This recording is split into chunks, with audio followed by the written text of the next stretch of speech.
Okay, I thought you guys might appreciate this. I am buying a motorbike today. It only took me 3 months. I'm getting one. I don't know what it's gonna look like, but we'll see. Okay. I don't know where this guy is. Look at this. Look at this guy yelling at me. Hello? Xin chào. Thank you. Come on. So this is my new bike. Cool. It's a little scratched up. That's okay? Yes? Okay. Very good. Okay. Awesome. Woohoo. Okay.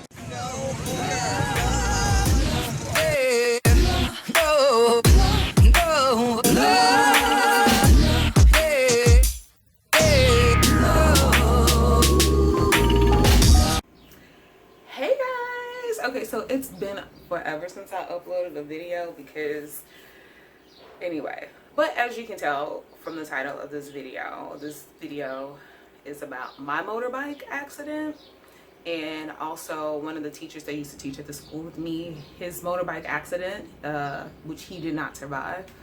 So I'm going to dedicate this video to Paul. Rest in peace, Paul. So basically, I got in a motorbike accident about 11 months ago, and if you don't know, motorbike is the common transportation in Ho Chi Minh. So if you do decide to ride motorbike in Vietnam, I advise you to be very careful. Always wear a helmet. I mean, it's the law to wear a helmet, so you will get pulled over, you will get a ticket if you get caught without wearing a helmet. So some of the points that I wanted to make, I probably should write down the points that I wanted to make, or maybe I should just tell the story. Okay, so basically I was going to get a birthday cake for a friend. Yes, y'all, this is not the first time I got a birthday cake on a motorbike. I would get the birthday cake and I would like slide it on the handlebar, and, or actually no, I would sit it in the middle. Like I would put it in the middle. I didn't put it on the handlebar. That would be stupid. Anyway, I mean, I guess carrying cakes on. Listen, I've seen people carry huge flower pots. I should insert video. If I can find those pictures of those people carrying those big old flower pots on the back of the motorbike, I'm going to insert those pictures. Yes, they're about to move this tree, this flower pot, on the motorbike. That's how they do it in Vietnam. You just tie it to a motorbike and you can get it anywhere. A bed, a couch, anything. But anyway, so I was going to get a birthday cake, and you want to know something? The one day, this is when it happens. Two things. Number one, the one day I don't wear boots to go drive around on this stupid motorbike is when I get in the accident and I ruin my foot. Like, and I'm gonna see if I can find those pictures of my foot and insert them. I will give you a notice because it is nasty. It is graphic. Maybe I should insert it. People might not want to see that. I'll decide if I'll insert it or not. But my foot got jacked up. So basically what happened is I was driving down on my motorbike, and a girl decided to, this is her turn right there, so I'm on my motorbike, and she literally just gets over. She doesn't look or anything, like she just right in front of me. So needless to say, whenever this sudden action happened, I'm like, ah! At the moment, it's like what can I do not to hit this person is what I'm thinking in a split second. That's the first thing that comes to mind. And the second thing is anger, because it's like, this bitch didn't even look to see where she was going. She just jumped in front of me. And it's, you know, it's mad. And they just expect you in Vietnam to know that, hey, I want to get over. And that's another thing. Mostly it's foreigners that do this, because some of my really good, some of my friends, I won't say really good friends, but some of my friends there, well, they were telling me that they drive fast. Like, they drive fast and they get, I'm guilty of it. At that moment, I was not driving fast though, because I had just turned the corner. And so you know how whenever you're turning, you slow down to turn the corner. So I had just turned the corner and then kept straight and was keeping straight. And so at that moment, I wasn't really going that fast. I wasn't speeding per se. But so she hits me and I fall over and I scar up my arm. Here it's like a hole there. You can't really see it. It's been 11 months now, and I had like a scrape here on my arm here. You can't really see that anymore. So I healed very well. I had like a road burn, you know, scrape, and that is completely gone as well. The only thing that got messed up, just ridiculous, I couldn't even walk, was my foot. Like literally this part of like my foot, the big toe like this, I have a bunion on it now. Like it looks horrible. Like my foot like fell on the concrete and it like skirt, and yeah, it was horrible. I couldn't walk. I couldn't walk without pain for about, I want to say 2 months. Like, so yeah, be careful on those motorbikes. Like if you decide to get a motorbike, and the second thing that I wanted to say is that I was so close. Like I rented my motorbike from this guy and I was so close, and I did like a 3-month rental, you know, because I got a good price. If you rent it for 2 or 3 months, it's a really good discount. Yeah, I have his information. I guess I'll put his information. I don't know if I'll put his information there at the bottom. I don't want him to know that I got in an accident on his bike. Because he asked me and I was just like, no, that scratch right there, I think that scratch was like that when I got it. But anyway, but yeah, so I messed up my foot and I went to the hospital. I went to 3 hospitals. Something you should know is I don't take medication. I won't even take an aspirin. I don't take medications. I don't go to hospitals like that. Like I try to do, you know, somewhat holistic healing, you know, even though I have bad knees and a bad back from the military, they kind of screwed me up. But anyway, that's a whole nother story. But for the most part, I just avoid hospitals, period. I just don't go to them. I don't like taking medicine. But I messed up my foot, and so I had to go to the hospital. I go to the hospital, and the first hospital I went to was the hospital on near Hai Bai Chung by the mall, and they were not nice. I was just like waiting and waiting, and the people there and the prices there, it just was not working out for me. And so I went to another hospital, and they were really nice to me. They were really nice, and the doctor there was like, you need stitches and you need to get an x-ray to make sure that your foot's not broken. Yeah, let's see if I can find that x-ray. Y'all, here is my x-ray. Like, I don't know if you can see it.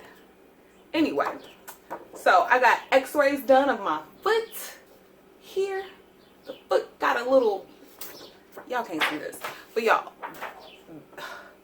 it was so bad.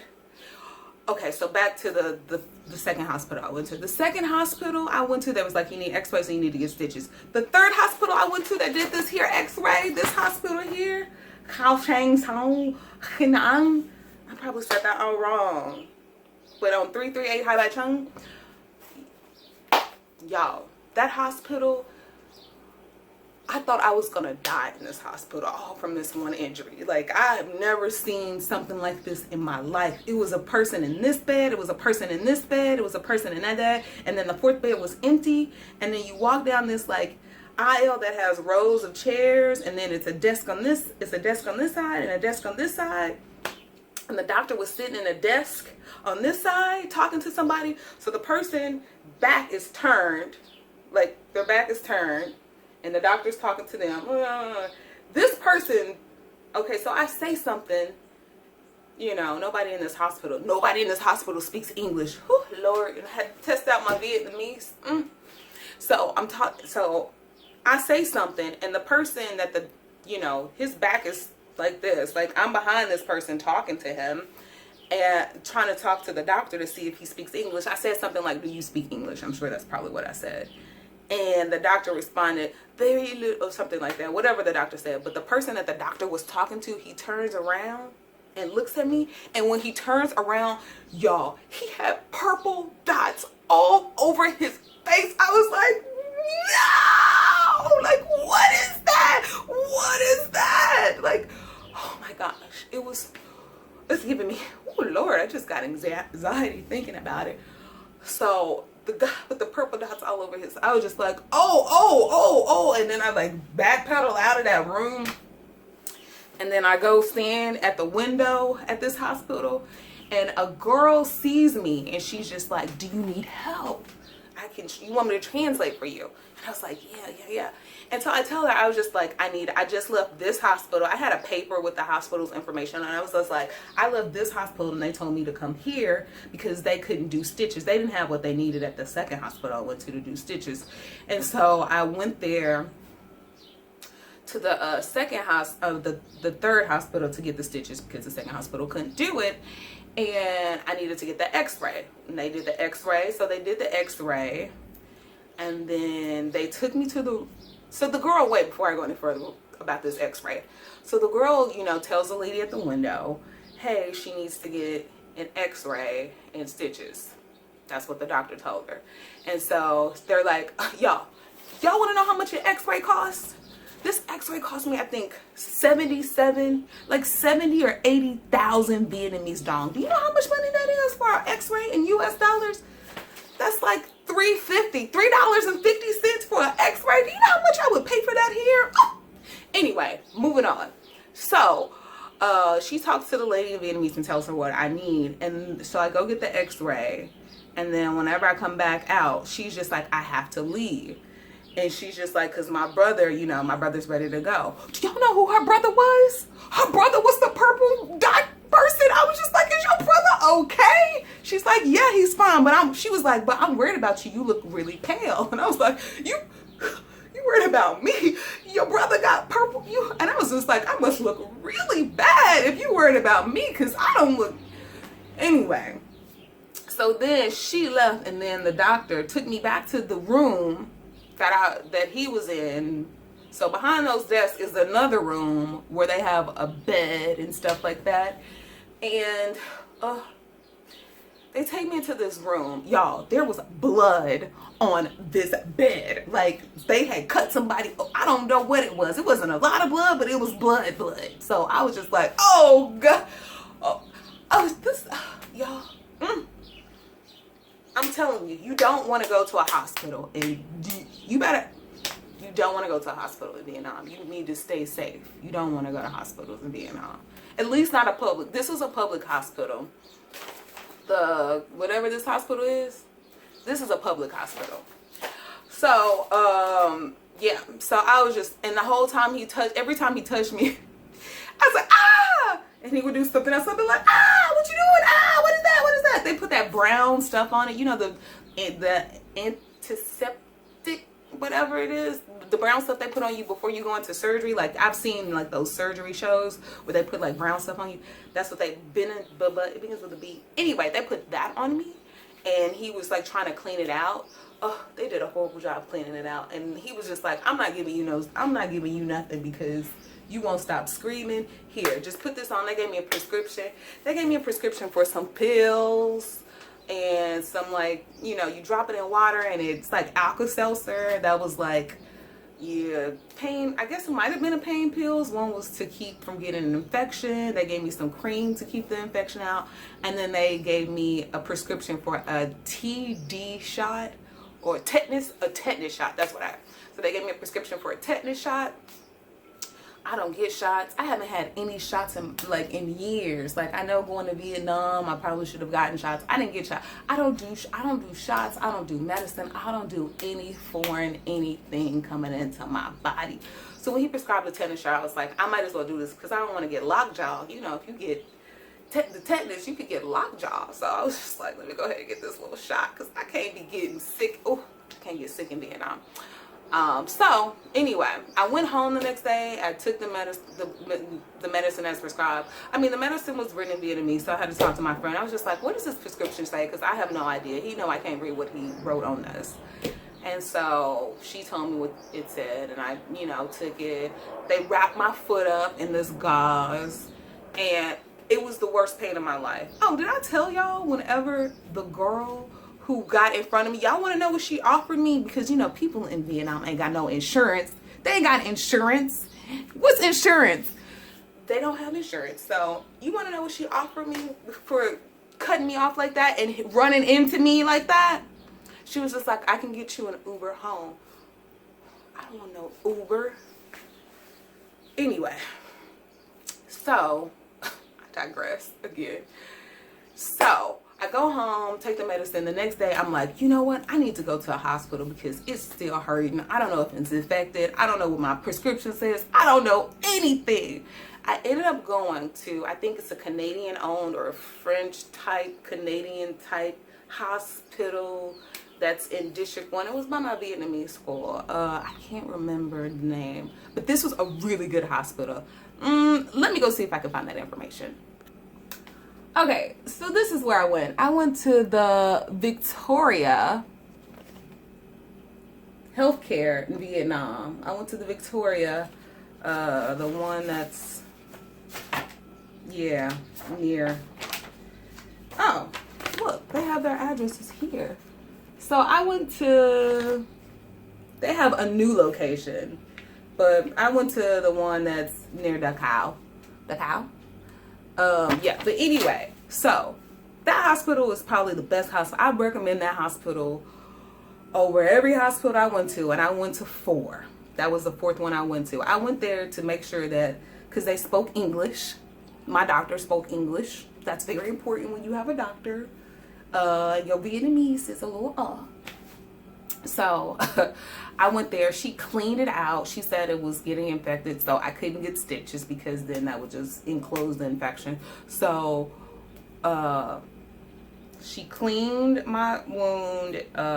She, told me what my prescription was. She helped me. They gave me the tetanus shot there.